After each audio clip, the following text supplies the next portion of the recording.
I'm Natasha Maidoff, and this is Artist Planet. This is my conversation with Nataša Prosenc Stearns, a Slovenian filmmaker who came to California on a Fulbright to study at Cal Arts, and after that she decided to settle in Venice, California. Her work has been in the Venice Biennale representing Slovenia and shown internationally and won many awards. I learned of her work 2 years ago when we were both on the Venice Art Walk, and since then we've become friends. We admire each other's work, talk about our challenges, and call ourselves the two Natashas of Venice. So for a lot of my projects, I'm a one-woman band, meaning that I do everything myself, from concept to writing to recording, editing, especially editing. It's my probably favorite part of the process. And for bigger projects, I work with crews, with the actors, dancers, professionals. So it's a big range of activities that I'm involved with. And accordingly, the way I survive, it's also quite diverse. And, I survive in many different ways, or it's a combination of things. And of course, it changed through years, but I can just give you a list from grants, Fulbright grant that you already mentioned, to commissions, some sales, festivals. I'm involved with quite a lot of European projects. We know Europe generally has more support for art from governments.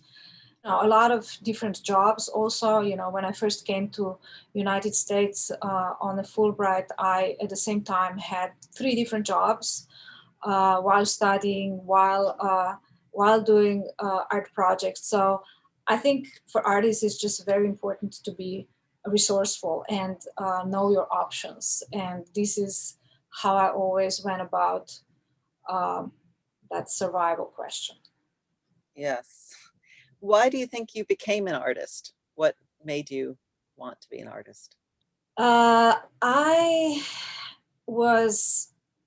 It happened kind of spontaneously. That wasn't my plan. When I was a teenager, I was just a very curious, kind of a philosophical, teen, and I couldn't decide what to study. But I was born in a family of, my mother is a art historian and my father was a painter. So I was born into environment that was full of visual art, and I knew artists, and I was interested in art and so on. But I wasn't attracted to, like, my father was a painter, and he wasn't a career painter. He was a art teacher, and he was drawing and doing visual art stuff throughout his whole life, but he did not want to have an art career because he very much disliked the game that is involved in how to become a accomplished or known artist. So I was not attracted to like painting and drawing but I was always involved with visual art. So at that time in Slovenia, they opened a new department for graphic design in Academy of Fine Arts. So I got excited about it. I started studying and also working as a graphic designer very early in graphic design studios. And I liked the art and craft of it, but at the same time, it felt limiting. And it felt limiting because I very quickly realized that most of the projects are basically to support sales of, or it was like packaging, or it was a poster to promote something, or cover of a book. It's a little better, but still it was always to promote something. And I felt limited by that. And then at the same time, there was this class at the Academy of Fine Arts, video art class. It wasn't required, had a very long name that I don't even remember anymore. It was like, a very complicated title, and nobody was really interested in that. But I took the class, and that was it. We had like just one camera at the time, and we started working on, projects that were based on moving image. And that was it for me. It was love at first sight. And since then, I've been really attracted to power of moving images, and have been just experimenting on all levels with all these different potentials that moving images offer. Where do you find your inspiration? Everywhere. I find my inspiration in, mainly it evolves during the process. I feel when I work, I really need isolation. So last year was kind of perfect for me. I'm very much an artist who needs quiet and a lot of time. I work very slow and very intuitive. I have to let things happen. So this is how I work. And then inspiration literally comes from everywhere. It comes from just everyday life, from my dreams, from my travels. It's interesting that for me, I have like two environments that are equally important for informing my life. One is Venice, California, and another one is Slovenia, where I'm coming from. And I go back and forth a lot. So, and they're very different environments, quite the opposites, really. And I think maybe it's almost like a paradox, but this is always kind of fighting in me and kind of informing one another. And I feel like that's something that it's widening my horizon, and it's constant source of inspiration. I guess if you could dig a little bit deeper into why you've stayed in California and how that impacts your work. I think a little bit of that it's in the previous answer. Let me think if I can find something else. Okay, yeah. So the environment that I'm coming from, Slovenia, it's a beautiful country, but it's super small. It's between Croatia, Italy, Hungary, and Austria. It's kind of it used to be much bigger place when it was former Yugoslavia, but now it's really small.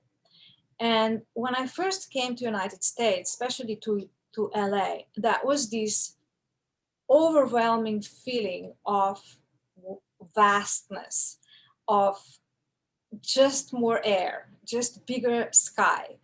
And it was a very visceral feeling that it's really not that rational, but I was very attracted to that. It's very personal for me. And it's not like, here things are better or over there things are better. Not at all. It's just very different. I'm a little bit claustrophobic as a person. So I was really attracted to that.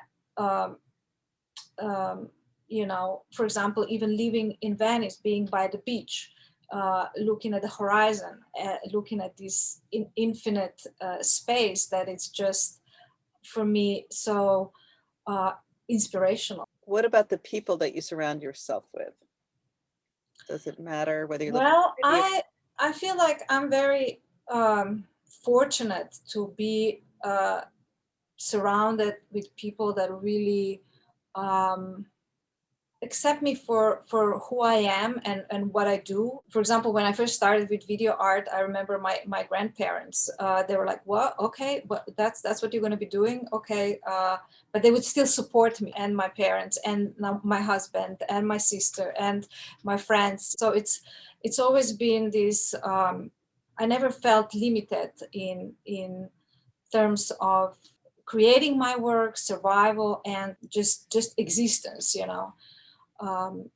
So, and also inspiration comes from people, that comes from this give and take. I think this is so extremely important, especially now we're realizing this going through a year of isolation. And this is just so incredibly important that when safe, we go back to that human interaction and not just staring at screens and being engaged with gadgets, different technological things. This is, for example, one of my, it's not inspiration, but something that I think a lot, and it channels into my work. It's my concern how to stay human in this environment that is so dominated with technology and just consumerism and all these things that are actually, not important when you look from the perspective of what is really important for human life. It's community, it's connection, relationships, love. Isn't that what your last piece was really about? A lot of my projects, including the What is Enough, where we ask 100 people what is enough for them. It's really about examining what makes us tick.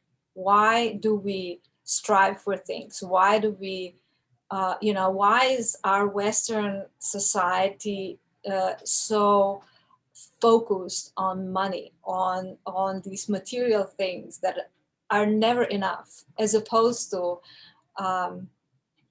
just trying to figure out who you really are, what is the best you can give, and then this exchange is going to start happening. So a lot of these thoughts are constantly, I think about this stuff on a daily basis, and then they become part of my projects, of course. What would you say then your role as an artist is?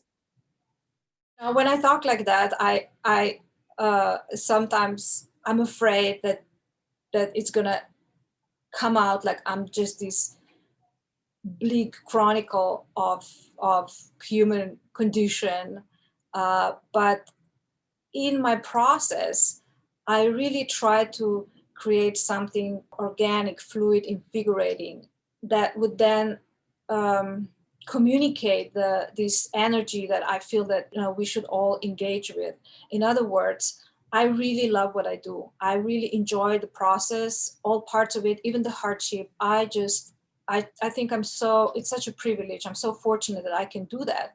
And because of that, it's part of this process, I hope this channels to my work and communicates to the audience, I think, I don't know how much more an artist can actually do.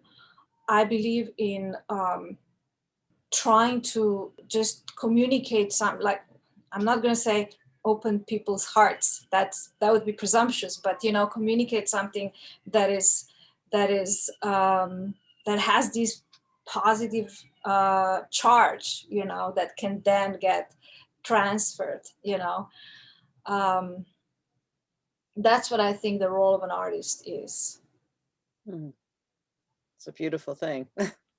Yeah. Do you think artists are essential to the ecosystem of this planet? Yes. Artists are essential workers. Artists, okay, it's complicated. I think it's very complicated because society itself, any society, it's actually structured to function certain ways, and artists are disruptors. We have to be disruptors. We have to fight against stereotypes and cliches and point out things that are not, that are rotten. I think that's makes us these complicated parts of the society, but every evolved society understands that is important for survival, for progress, and for well-being of everybody. So I think a lot should be done in terms of supporting art from government. I think the fact that especially here in America, the art oftentimes is based on sales and promotion and this it's very it can get very complicated because artists start adapting and changing their work to fit the trends, and I believe that art and money should not even be in one sentence. I don't think they have nothing to do. I don't think they have anything to do with one another. So, but yes, art and creativity in general, it's extremely important. It sounds like very much your father's point of view. Right. Yeah. Right. It's also, the environment that I'm coming from, especially when I was younger, was very different.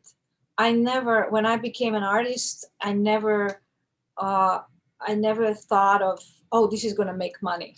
Eventually, this came into play, but that was never at all the top priority whatsoever for a long time. But coming here, this of course changed. But that was not at all the part of the decision making. I mean, it wasn't even a decision; it was organic process how I became an artist. But it was very much two different things. Do you think you'll always be an artist? And what advice would you give to other artists trying to survive and make it and continue? Yeah, this is the hardest part. Yes, I will always do what I do, or some kind of continuation of my creative process. I cannot really imagine how I would function without being able to be engaged with that process. So the answer is yes. But to give a good advice, I don't think there's one advice. I just feel like never give up. But I think if one is really an artist, this person's not going to give up anyway, so they don't need my advice. But I think that's the only thing that really matters. There's no recipe, because we all know from history that there were many unknown important artists as there were known or successful ones. So we don't know what your fate is. Do what you must. Enjoy your process. Don't worry about success, fame, and even money. I'm not saying money is not important, but if you're an artist, that is the priority, I think.